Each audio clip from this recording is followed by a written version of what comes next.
ఇక్కడ ఈ దేహానికి సంబంధించినంత వరకు 3 పాయింట్లు ఉన్నాయి.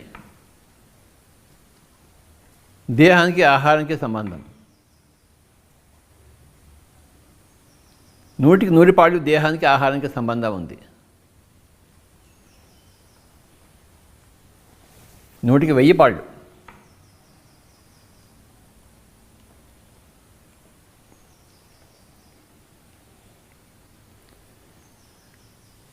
ఈ దేహానికి ఆహారానికి సంబంధించినంత వరకు 3 పాయింట్లు. యుక్తాహారము భగవద్గీతలో చెప్పబడింది. యుక్తాహారస్య విహారస్య చేష్టస్య యుక్త స్వప్నావబోధస్య యోగో భవతి దుఃఖః. యుక్త ఆహార విహారస్య యుక్త చేష్టస్య కర్మసు యుక్త స్వప్నావబోధస్య యోగో భవతి దుఃఖః. గొప్ప శ్లోకం భగవద్గీతలో.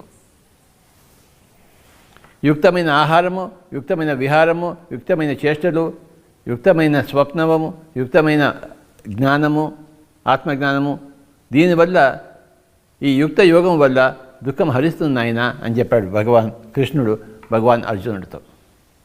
మొట్టమొదటి పాయింట్ యుక్త ఆహారము. యుక్త అయుక్త ఆహారాలు 2 రకాలు. యుక్త అయుక్త. Right food, wrong food.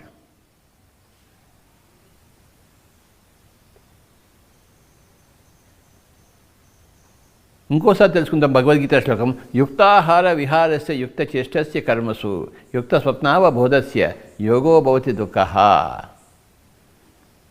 ఆ యుక్తాహారం అనే వర్డ్ ఉంది అక్కడ భగవద్గీతలో. అంటే అయుక్తాహారం కూడా ఉంది కనుక యుక్తాహారం వచ్చింది. ప్రపంచంలో అందరూ అయుక్త ఆహారం భుజిస్తున్నారు. యుక్తం కాని ఆహారాన్ని భుజిస్తున్నారు. యుక్తం కాని దాన్ని యుక్తం అనుకుంటుని భుజిస్తున్నారు. అయుక్తాన్ని భుజిస్తున్నారు మై డియర్ ఫ్రెండ్స్. అదే మాంసాహారం, రక్తాహారం, హింసాహారం, హత్యాహారం. చంపి తింటున్నారు.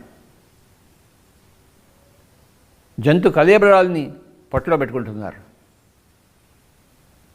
ఎంతటి అయుక్తమో చెప్పనలివి కాదు.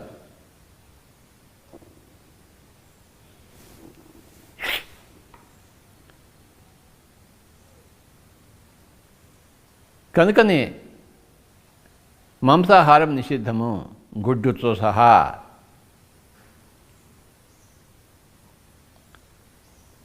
మొక్కల నుంచి వచ్చిందే తీసుకోవాలి మనం, వృక్షజాతి నుంచి వచ్చిందే. అదే మనకి యుక్తాహారము. మాంసాహారము అయుక్తాహారము.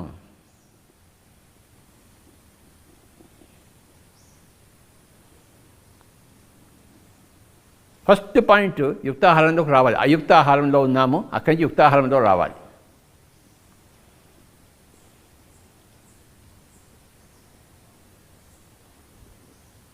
యుక్తాహారంలో వచ్చినా కూడా తర్వాత సెకండ్ పాయింట్ వస్తుంది మితాహారం. ఎంత తీసుకోవాలి, క్వాంటిటీ. ఫస్ట్ ఏమో క్వాలిటీ ఆఫ్ ఆహారం. సెకండ్ క్వాంటిటీ ఆఫ్ ఆహారం. ఎంత తినాలి? పీకల దాకా తినాలా ప్రతిసారి? ఎంతటి మూర్ఖత అది.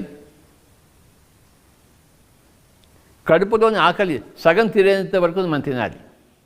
మిగతా సగం కరకర అలానే ఉండాలి. ఆకలి కరకరగా ఉన్నప్పుడు మనం తీసుకోవాలి. కరకర సగం తగినప్పుడు ఆపేసేది భోజనం. ఒక చిరు ఆకలి ఎప్పుడు కడుపులో ఉండాలి. పీకల దాకా దట్టించకూడదు. అంటే అమిత ఆహారం కూడదు, మితాహారం కూడాలి.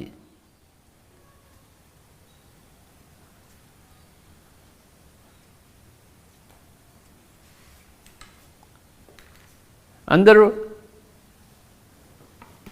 అపరిమితంగా తినేస్తుంటారు. అక్కర్లేకపోయినా తినేస్తున్నారు.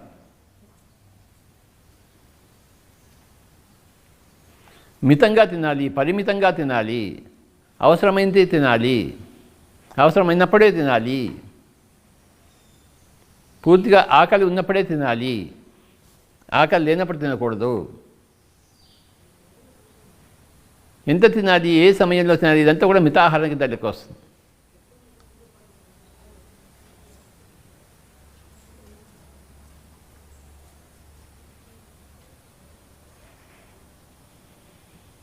యుక్తాహారము, మితాహారము, ఇకపోతే నిరాహారం.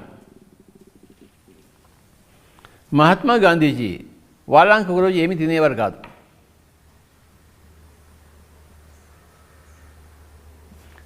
ఫాస్టింగ్, నిరాహారం, నో ఫుడ్ వాట్స్ ఎవర్.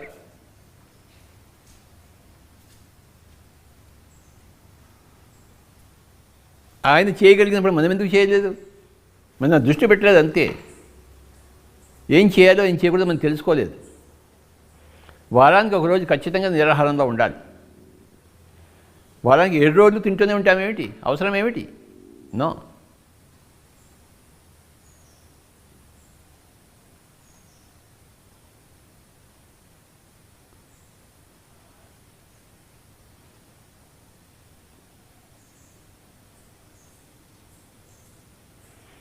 ఏదో ఒక రోజు పెట్టుకున్న వారంలో నిరాహారంగా ఉండాలి. సోమవారమో, మంగళవారమో, గురువారమో, బుధవారమో ఏదో వారం పెట్టుకుని వారానికి ఒకరోజు నేను నిరాహారిగా ఉంటాను అని వ్రతం తీసుకోవాలి. మహాత్మా గాంధీ తీసుకున్న ప్రతి సోమవారం నేను తీసుకోవాలని చెప్పేసి మనం కూడా ఆ పంథాలోనే పోవాలి. నిరాహారం అభ్యాసం చేసుకోవాలి.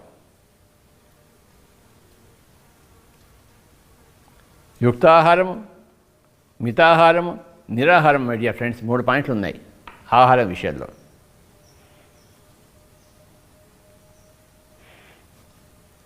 అయుక్తాహారము, అమితాహారము, నిరాహారం లేనే లేదు మనకి. ఎప్పుడు దట్టిస్తూనే ఉంటాము. రామచంద్ర, ఏం జీవితం అది?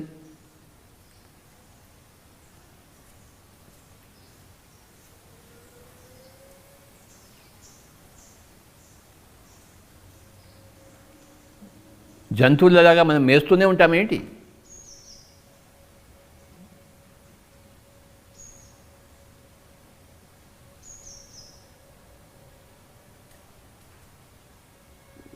శాకాహార జంతువులు ఎప్పుడూ మాంసాన్ని ముట్టవు.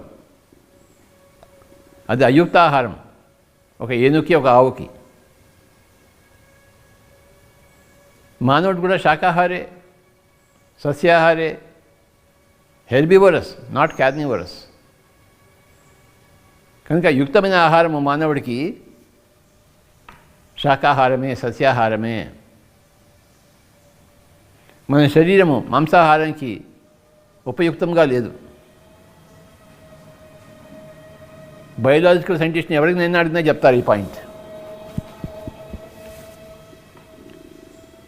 యుక్తాహారంలో ఉన్నా కూడా మనం అమితాహారం తీసుకుంటున్నాం. దాన్ని కంట్రోల్ చేయాలి. సగం ఆకలి ఉన్నంతప్పుడే తినడం ఆపేసేయాలి. వారానికి ఒకరోజు నిరాహారంలో ఉండాలి my dear friends. No food. Break the routine of eating. Do fasting.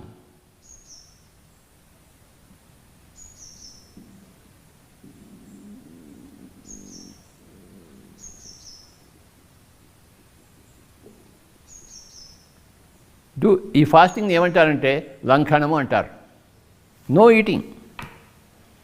ఏమీ తినకూడదు 24 గంటలు. నీరు తాగచ్చు కానీ తినకూడదు ఏది.